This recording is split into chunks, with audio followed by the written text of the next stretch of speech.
They say if you run far enough, your past can't catch you. But I've learned the hard way that some things don't need to run, they crawl, seep, fester.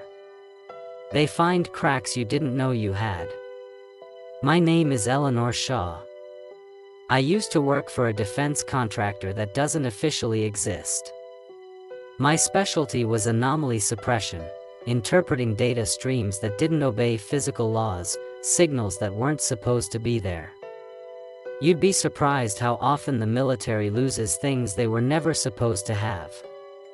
But that was before I burned everything, my career, my clearance, and my identity, and retreated to the edge of nowhere. Now I live in a decaying cabin near the timberline, 3 miles from the nearest service road. No one comes here. That's the whole point. Except this morning, something did.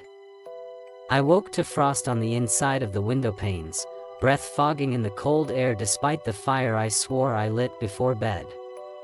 The cabin creaked like it was holding its breath. Then I saw it, a thick black envelope, resting dead center on the kitchen table. I didn't put it there. I approached it the way you approach a sleeping animal that might not be asleep. The paper was coarse, like aged leather, and it smelled faintly of ozone and earth. My name was written across the front in red ink I didn't recognize. Inside was a small black book. No title. No publisher. Just a thin leather cover and yellowed pages that felt older than paper should. I flipped it open. Page 1 was blank, but ink bloomed slowly across it like blood in water.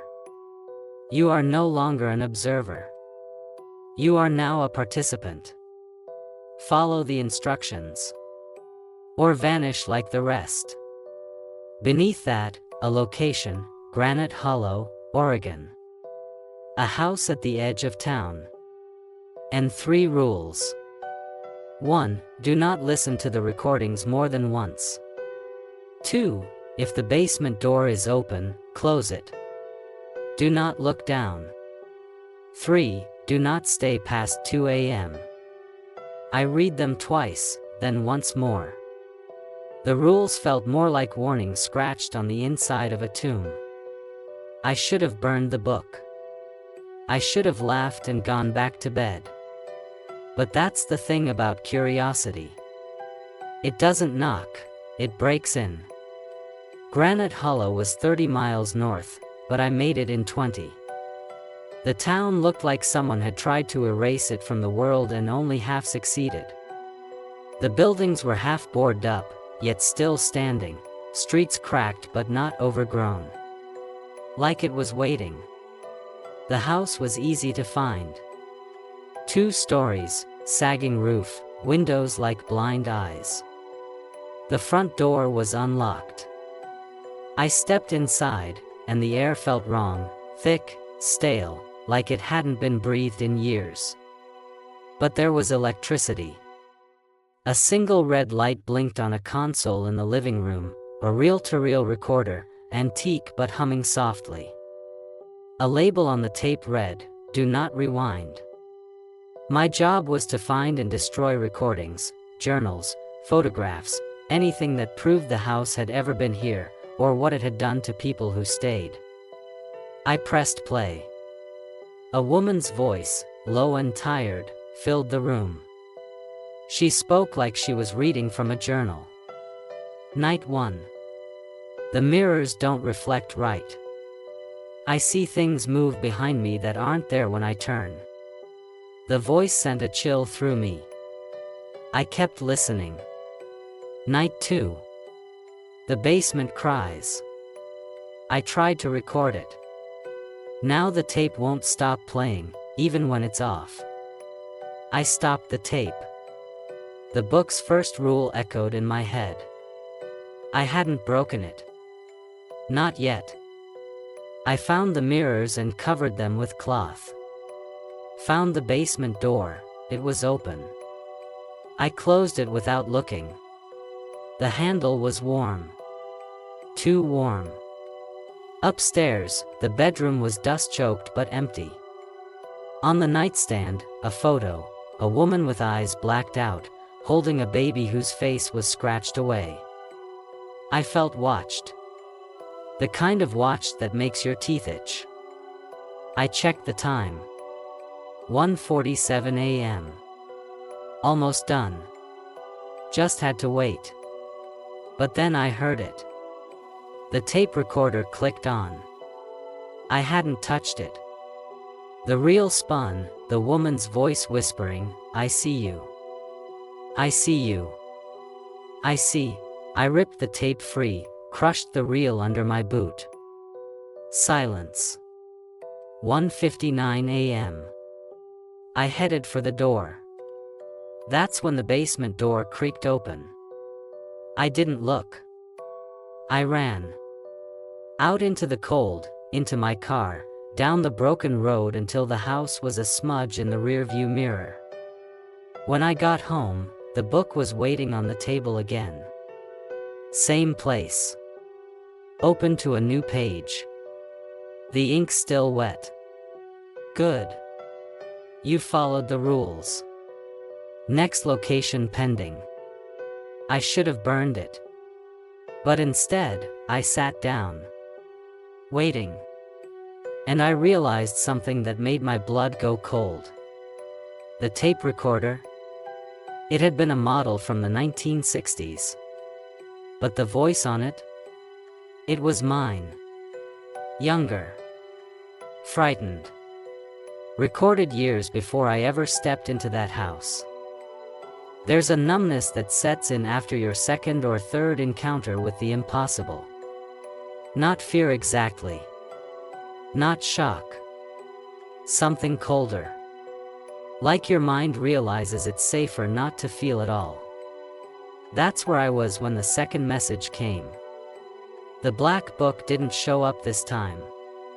Instead, there was a manila envelope, no return address, wedged between my screen door and the frame, as if someone had delivered it by hand. Inside, a grainy satellite map, marked with a red X over an abandoned asylum called Crow Hollow. It sat in a forested gorge 2 counties south.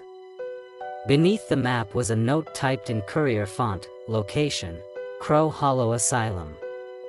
Objective, erasure. Rules: 1. Burn all patient files. 2. If you see your name, leave immediately. 3. Do not approach room 9 under any circumstances. The asylum had been shuttered since the late 70s. Officially condemned. But even from the outside, it felt worse than abandoned. The windows weren't just broken, they'd been melted. Like the building had cried itself into ruin. Vines covered most of the structure, but the front door hung open. I stepped inside with a lighter in one hand and a crowbar in the other. The air tasted metallic. The hallway stank of mildew and something else, like scorched meat and ozone. I found the records room easily. A rusted sign read administration. The file cabinets groaned when I pried them open. Hundreds of manila folders, names typed in faded ink. Some were damp. Others seemed untouched by time. I pulled a stack and made a pile on the floor, lit the match, and watched them burn. The flames were strangely quiet. No crackling. Just a low hiss, like something exhaling. Then I saw it. A folder near the back, half hidden behind a drawer. Shaw, Eleanor. I froze. Rule 2. That I backed away, heart pounding. I should have left. Every instinct screamed at me to run. But something about the folder, it looked newer. Less dust. It didn't belong. I opened it. Inside, a photo of me as a child, maybe 6 years old, standing in front of a building I'd never seen. A note paperclipped to it: patient exhibits high adaptability to reality, unstable conditions. Another photo. Older. Me again, maybe late teens. Expression vacant. Eyes unfocused. The handwriting on the back, initial cleanser prototype. That's when I heard it. A low hum, like a generator coming to life. The lights in the hallway flickered, even though the building had no power. I dropped the folder, turned, and ran, straight into the center hallway where room 9 sat at the end, door slightly ajar. The rule was clear. Don't approach room 9. But it was the only way out. That I held my breath and moved. The hallway stretched unnaturally, like I was walking in place. My legs burned. My ears rang. And then, without transition, I was standing in front of the door. Inside, something moved, not fast. Not threatening. Just shifting. Like a reflection on water, rippling but not breaking. I didn't mean to look inside. But my eyes pulled toward it. The room was filled with mirrors. Dozens. Floor to ceiling. And in each one, I was there. But not me. Versions. Some older. Some younger. Some with scars I don't have. Some with eyes that glowed faintly yellow. They stared at me. Then all at once, they mouthed the same word. Welcome. The lights snapped off. I screamed. When I opened my eyes, I was outside the asylum, sprawled on the wet gravel driveway, gasping for air. My hands were covered in ash and blood, but I wasn't injured. My car keys were in my pocket. The sun was rising. That I drove home in silence. When I opened the cabin door, the black book was waiting again, pristine and quiet, sitting on the table like it had never left. The page was already open. That you saw too much. Another page flipped itself. Training phase complete. Full access granted. Then, in smaller type, memory alignment initiated. Side effects may include temporal overlap, identity bleed, hallucinatory feedback, recursive memory structures, and finally, next location, secure facility 23A, objective, confrontation. I closed the book with shaking hands. My mouth was dry. My pulse sounded like thunder in my ears, because I recognized that location. Facility 23A wasn't a myth. It was where my original project had ended, the same one that disappeared without a trace. The same place where everyone else on my team had died. Everyone except me. I thought I'd escaped. I thought I'd buried it. But the book, whatever it was telling me the truth. I'd tried to forget that I hadn't escaped. I'd been redirected. Facility 23A was never meant to exist on any map, and yet every step I took toward it felt familiar, like walking through a memory I didn't remember having.